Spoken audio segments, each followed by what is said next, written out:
Assalamualaikum warahmatullahi wabarakatuh. Halo, perkenalkan saya Salma Indah Veronisa dari Pendidikan Sains U 2019. Nah, pada kesempatan kali ini saya akan menjelaskan mengenai sistem ekskresi pada manusia. Nah, apa sih sistem ekskresi pada manusia itu? Sistem ekskresi merupakan proses pengeluaran zat-zat sisa metabolisme yang sudah tidak digunakan lagi oleh tubuh manusia. Nah, sisa-sisa metabolisme ini berupa senyawa-senyawa yang bersifat toksik atau racun, sehingga jika tidak dikeluarkan dapat menyebabkan terganggunya fungsi organ-organ yang ada di dalam tubuh manusia.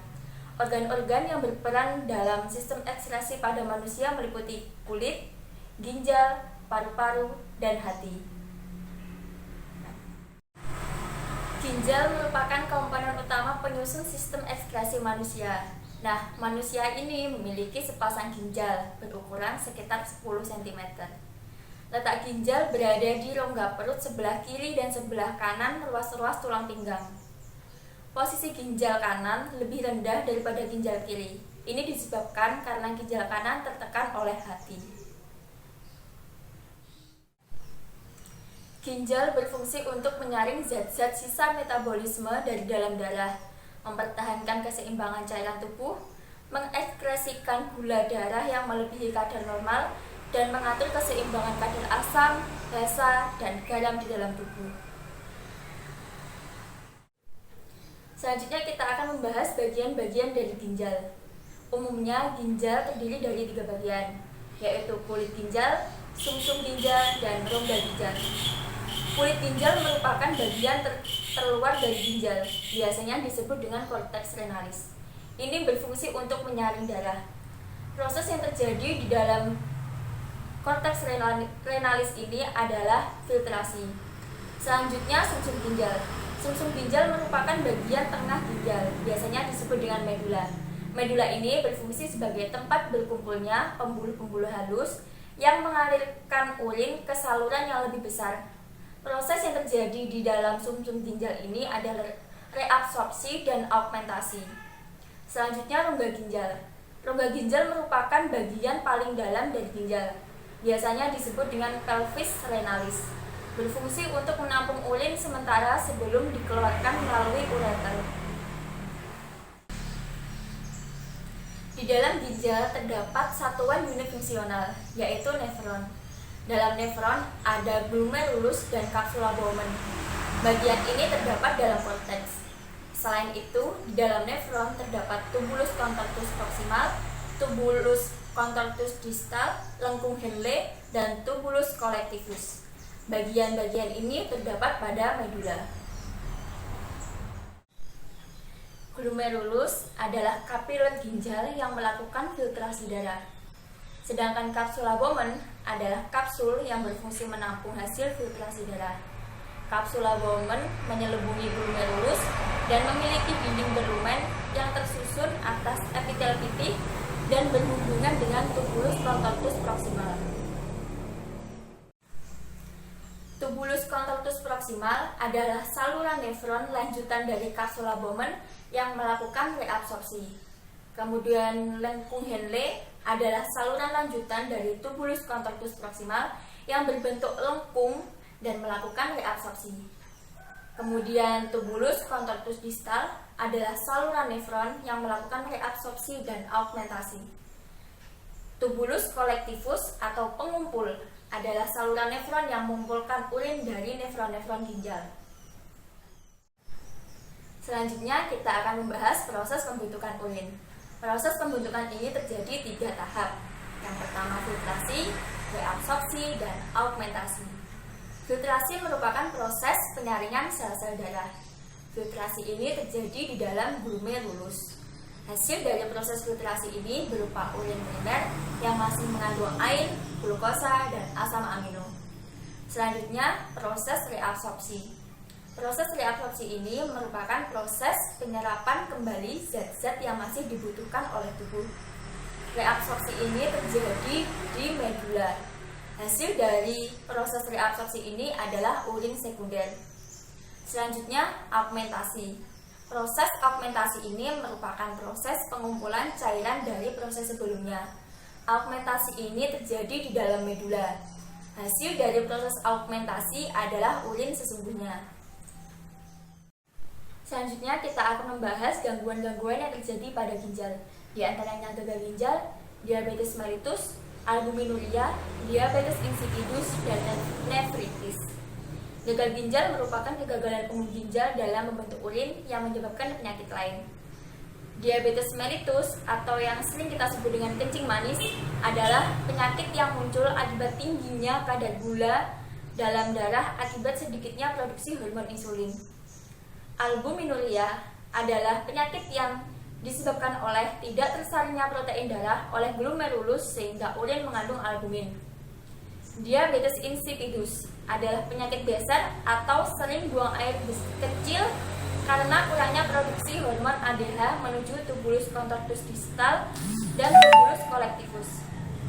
Selanjutnya, nefritis adalah peradangan nefron karena bakteri Streptococcus.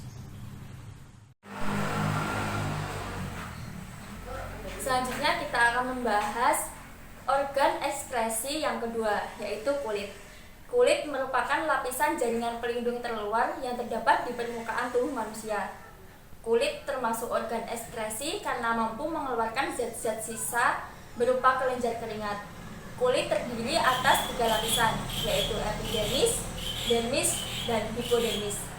Epidermis atau kulit ari merupakan jaringan epitel yang tersusun atas sel kulit hidup dan sel kulit mati.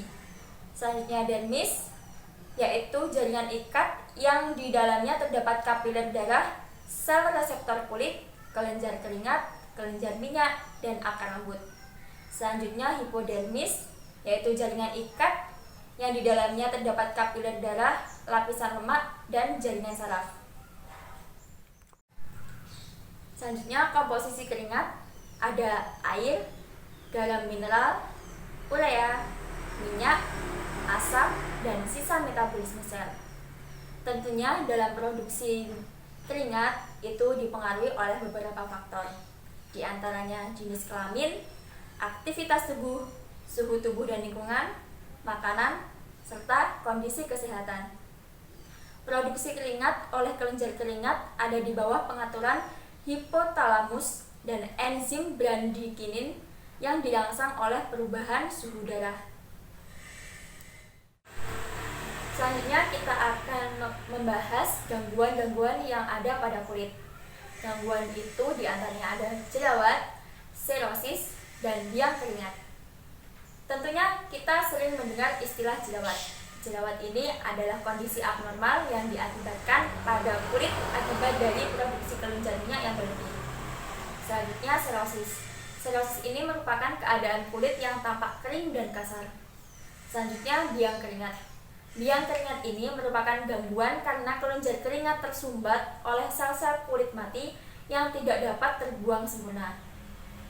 Nah, sekian dari saya. Selanjutnya untuk organ hati dan paru-paru akan dijelaskan oleh teman saya Muhammad Dayudi Fasya. Oke. Jadi di sini saya akan menjelaskan yang pertama mengenai paru-paru. Paru-paru adalah organ yang mengekskresikan uap air dan karbon dioksida yang dihasilkan melalui proses respirasi aerob. Pertukaran karbon dioksida sendiri terjadi melalui mekanisme berikut. Yang pertama yaitu respirasi. Pada mitokondria sel menghasilkan zat sisa yaitu CO2. Yang kedua, karbon dioksida berdifusi dari sel menuju kapiler vena lalu dibawa ke alveolus dengan 3 cara. Yang pertama yaitu oleh plasma darah, di mana setidaknya 5% dari CO2 larut dalam plasma darah membentuk H2CO3. Yang kedua, oleh hemoglobin, setidaknya 30% dari CO2 membentuk karbon inohemoglobin yang menghasilkan HbCO2. Yang ketiga yaitu dengan pertukaran klorida, setidaknya 65% CO2 diangkut dalam bentuk ion bikarbonat menurut reaksi CO2 ditambah H2. O menghasilkan H2CO3 dan H2CO3 menghasilkan H+ ditambah CO3-. Ion bikarbonat sendiri kemudian keluar menuju plasma darah tertukar dengan ion Cl-. Dan yang terakhir yaitu karbon dioksida dilepaskan. Darah dan berdifusi melalui alveolus menuju paru-paru dan keluar dari tubuh melalui ekspirasi. Saya akan menjelaskan mengenai hati. atau zepar, di mana hati sendiri adalah organ yang mengekspresikan zat-zat sisa melalui cairan empedu. Cairan empedu sendiri itu dihasilkan oleh hati dan disimpan dalam kantong empedu. Nah, di sini terdapat 6 fungsi dari cairan empedu. Yang pertama yaitu mengemulsi lemak. Yang kedua, mengubah zat yang tidak dapat larut dalam air menjadi larut dalam air. Yang ketiga, mengaktifkan enzim lipase. Yang keempat, membantu absorpsi lemak di usus. Yang kelima, membuang zat-zat sisa. Dan yang keenam, mewarnai feses dan urin. Nah, komposisi getah empedu yaitu air, garam, mineral, asam empedu, fosfolipid, kolesterol, dan pigmen empedu, yaitu bilirubin atau biliverdin. Di hati sendiri merupakan tempat proses atau siklus pembentukan area dengan bantuan asam amino ornitin. Amonia, karbon dioksida, dan omitin membentuk citrulline dengan rumus NH3 ditambah CO2 ditambah ornitin menghasilkan citrulline. Citrulline dan amonia membentuk arginin, di mana dengan rumus kimia citrulline ditambah NH3 membentuk arginin. Dan yang kemudian arginin dengan bantuan enzim arginase akan diubah menjadi ortinin dan urea, di mana dengan rumus kimia arginin berubah menjadi ornitin plus urea. Hati sendiri merupakan organ tempat perombakan eritrosit yang sudah tua atau rusak menjadi 3 bentuk, yaitu zat besi, globin, dan hemin. Mekanisme perombakan eritrosit. Yang pertama, eritrosit yang menjadi zat besi dan globin dibawa ke sumsum tulang dan menjadi bahan pembentuk antibodi, hemoglobin, dan eritrosit. Dan yang kedua, eritrosit yang menjadi hermin diubah menjadi pigmen empedu. Yang pertama yaitu bilirubin dibawa ke usus halus lalu dioksidasi menjadi urobilin dan mewarnai feses dan urin. Dan yang kedua yaitu biliverdin disalurkan ke kantong empedu dan menjadi pigmen empedu. Sekian dari kami berdua. Jika ada kesalahan mohon dimaafkan. Wassalamualaikum warahmatullahi wabarakatuh.